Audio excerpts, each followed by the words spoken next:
farmers are taking their tractors to supermarket car parks today to again push the government to scrap its changes to inheritance tax and to campaign for fairer prices for their produce. Yes, in a moment we're going to be speaking to farmer Gareth Wyn Jones, who is fighting for fairer pricing. He says he sells his lamb for £6 a kilo, but the supermarket then sells the same amount onto consumers for £19 a kilo. Right.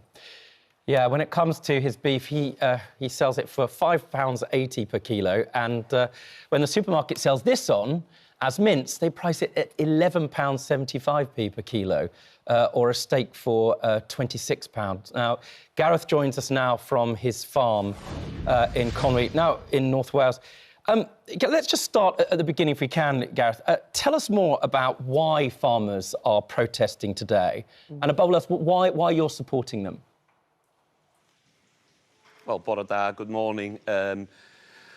We have had a belly full, you know, our industry, it's on its knees. We've been producing affordable food for the nation since day dot. And I think, you know, Keir Starmer went into the NFU conference last year and promised he was going to protect family farms. And the first budget he comes in, he absolutely destroys it with inheritance tax. But not only just inheritance tax, you know, I'm going to give you a few examples now from the price of wheat to begin with in the 1980s. So the price of wheat in the 80s was £105 a tonne. In the 1990s, £120 a tonne. In 2024, it's £178 a tonne. There isn't much difference. Milk prices, people, in the 80s, 16 pence. In the 90s, 30 pence. Today, it's 24 pence. This is what's the madness about it. And then we look at diesel. Diesel in the 80s was 29 pence. In the 90s, 41 pence. But now it's £1.41. And every tractor, every vehicle we're using... I hear you, guys, you know? but what our viewers want to know, because you're in their supermarket forecourts today, right, except, as I understand it, from Morrison's, who are working alongside you, let's say, supporting you. What should the government do? What can they do to support you? What you're actually asking for from them? Let's leave inheritance tax out. We'll come to that in a moment. When it comes to pricing, people will say, well, hang on a second, people can't afford expensive food. There's a cost of living crisis. And why isn't your beef, for want of a better way of putting it, negotiating with the supermarkets themselves for asking for higher prices? What's that got to do with government, in other words?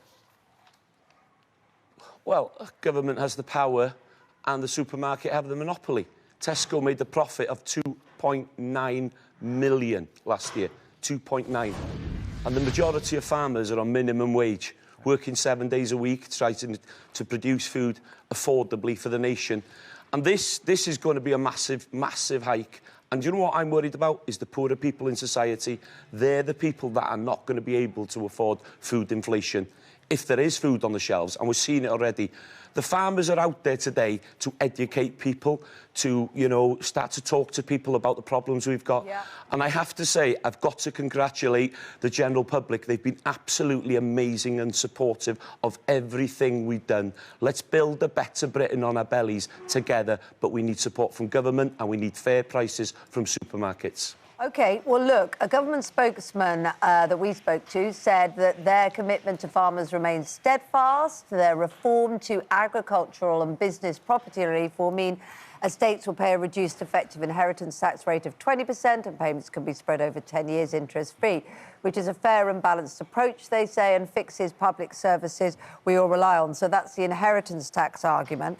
At the Oxford Farming Conference yesterday, the Environment Secretary announced a new deal for farmers. This is reported in The Guardian, which understands this to be focused on making farm businesses more profitable and sustainable.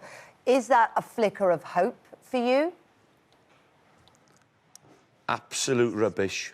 What a bunch of clowns that are running this country. I'm telling you, it's heartbreaking for us as an industry to listen to these people when they've come out to giving us the biggest bombshell ever with inheritance tax. They haven't done this. And let me tell you, they are going to scrape back about 530 million from the farming industry with inheritance tax. They give over 560 million to countries to produce sustainable food abroad.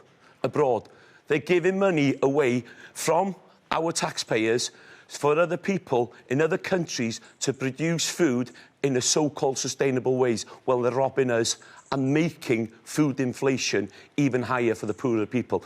These people have got no idea how to run a business. They couldn't run an ease-up in a brewery. And I wanted to say something else, but I kept it clean. Well, thank you for that. Thank you for that, indeed. I suppose the problem is we're in a cost of living crisis.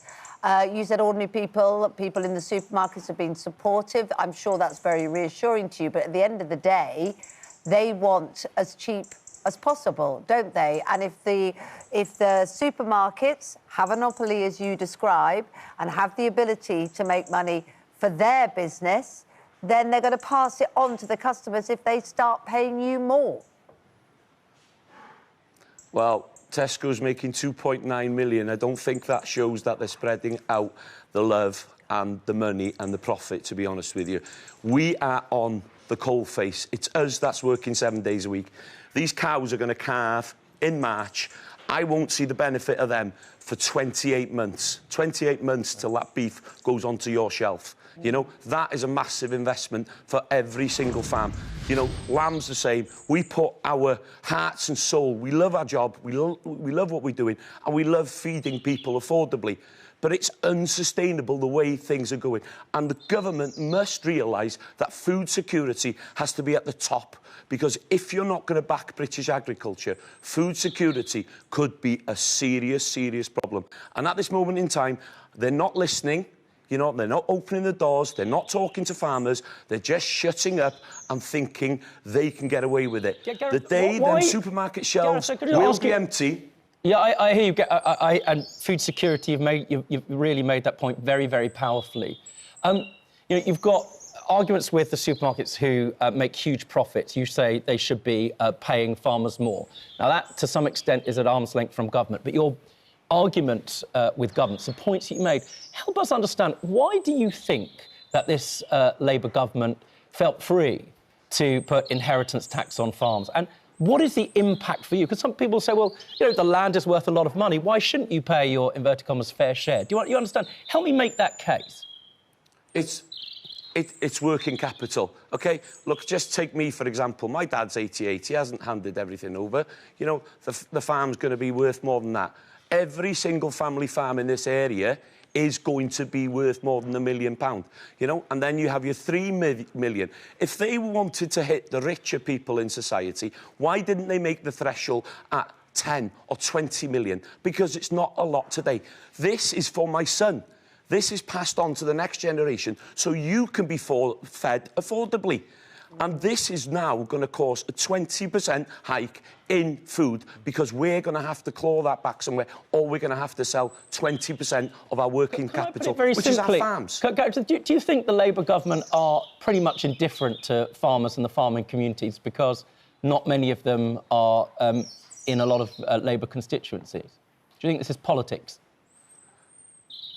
I can tell you they do not like country folk. They don't like the rural aspect. And you know what? I don't think they like businesses or pensioners.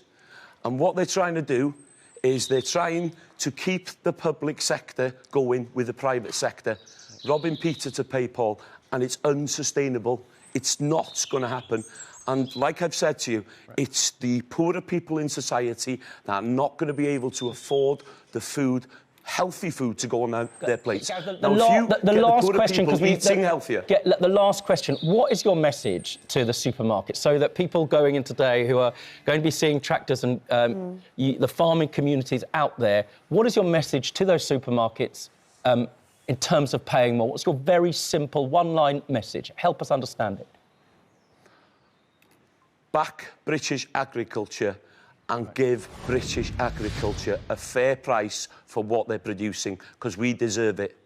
Thank you very much.